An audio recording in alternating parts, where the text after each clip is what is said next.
Hello there and welcome to the learning of difficult vocabulary from Don articles and editorials। इस lecture की free PDF की link description में मौजूद है, आप वहां से डाउनलोड कर सकते हैं। और वो लोग जो ये लेक्चर सोशल मीडिया प्लेटफॉर्म से सुन रहे हैं जैसे कि फेसबुक, इंस्टाग्राम और लिंक्डइन, वो फ्री पीडीएफ हासिल करने के लिए CSS Access का यूट्यूब चैनल विज़िट करें और वहाँ से इस वीडियो की डिस्क्रिप्शन से जाके फ्री पीडीएफ हासिल करें। आज इस एडिटोरियल की हम मुश्किल वोकेबलरी देखेंगे, वो है misplaced euphoria. So let's get started. इसके टोटल 5 वर्ड हैं। यूफोरिया, यूफोरिया नाउन है। यूफोरिया की मीनिंग है an extremely strong feeling of happiness and excitement that you usually last only a short time.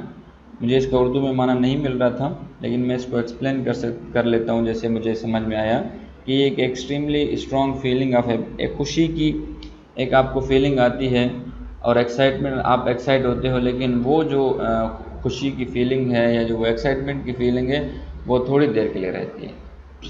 हम इसको कह सकते हैं कि ये नेगेटिव यूफोरिया नेगेटिव है। ये जो एडिटोरियल ये पाकिस्तान की इकोनॉमिक ग्रोथ के बारे में है, डॉन में लिखा गया है, तो वो पाकिस्तान की जो इकोनॉमिक ग्रोथ है वो उसे एक यूफोरिया का नाम दे रहा है कि जी ये एक ऐसी खुशी है जो थोड़ी देर में ख़त्म हो जाएगी। इसकी एग्जांपल देखते हैं। The government is in a state of euphoria, कि गवर्नमेंट जो है वो एक यूफोरिया के स्टेट में, थोड़ी सी खुशी वाली फीलिंग के स्टेट में है। And is citing the current account surplus as a successful attempt at stabilising the economy. Current account का सरप्लस होने को वो जो है इकोनॉमी के मुस्तहकम होने की निशानी बता रहे हैं।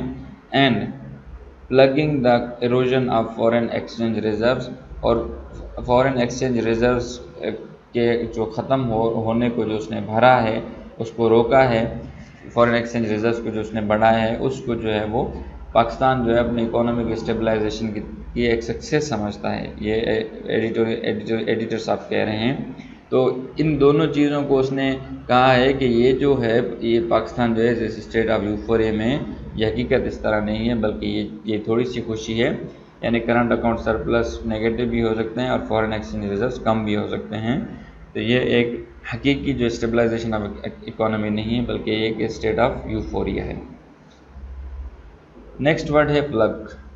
प्लग कहते हैं to fill a hole with the substance, a piece of material that fits tightly into it. कि आप किसी चीज़ के सुराख को जो है किसी मटेरियल से भरना या कि ऐसी चीज़ से भरना जो उसमें फिट आए, यानी ये वर्ब है बेसिकली, इसको कहते हैं भरने को। यहाँ पे एग्जांपल है, the government is in state of euphoria and is citing the current account deficit surplus as a successful attempt at stabilising the economy and plugging the erosion of foreign exchange reserves.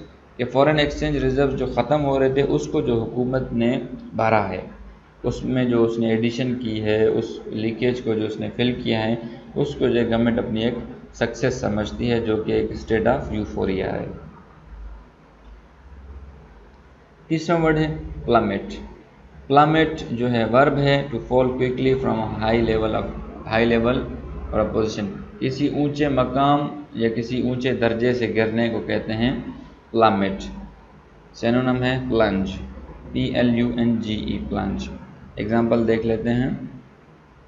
The financial account of the balance of payment, के balance of payment का जो एक financial account है, which had been in surplus since July, जो कि जुलाई से लेकर अब तक सरप्लस में था, and again turn into deficit, वो अब क्या है नुकसान में जा रहा है, of more than 1.4 billion $, 1.4 billion $, के नुकसान में जा रहा है इन द लास्ट 3 मंथ्स, 3 महीनों से।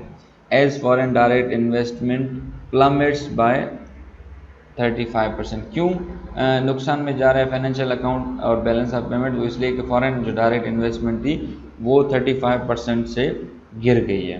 प्लमेट्स का मतलब यहाँ पे है कि जो फॉरेन डायरेक्ट इन्वेस्टमेंट है वो 35% गिर गई है।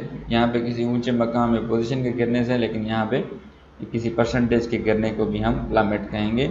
Equity investors pull out their money from stocks. Equity investors अपनी मनी स्टॉक से निकाल रहे हैं। Foreign debt payments jack up and outflows of amortisation and other transactions grow, और आप जो अपना लोन वापस कर रहे हैं और जो दूसरी ट्रांजेक्शन है वो बढ़ रही है, उसकी वजह से क्या हो रहा है कि जो फॉरेन डायरेक्ट इन्वेस्टमेंट है ये 35% जो है वो गिर गई है।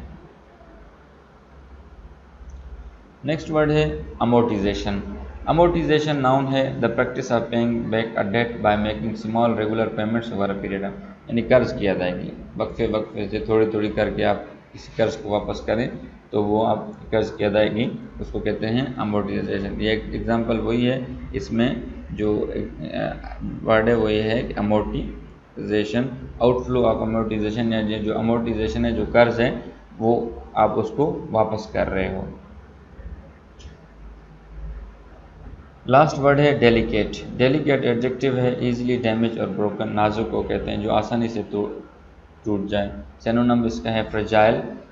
एग्जांपल है दस the overall balance of payment positions दो इम्प्रूव्ड रिमेन टू डेली, अगर से यानी कि एज अ होल जो बैलेंस ऑफ पेमेंट की जो सूरत हाल है वो इम्प्रूव हुई है, वो बढ़ी है, लेकिन फिर भी ये फ्रेजाइल है, डेलिकेट है, ये ख़त्म हो सकती है। So thank you. Please visit CSS Access YouTube channel for more videos and for more updates.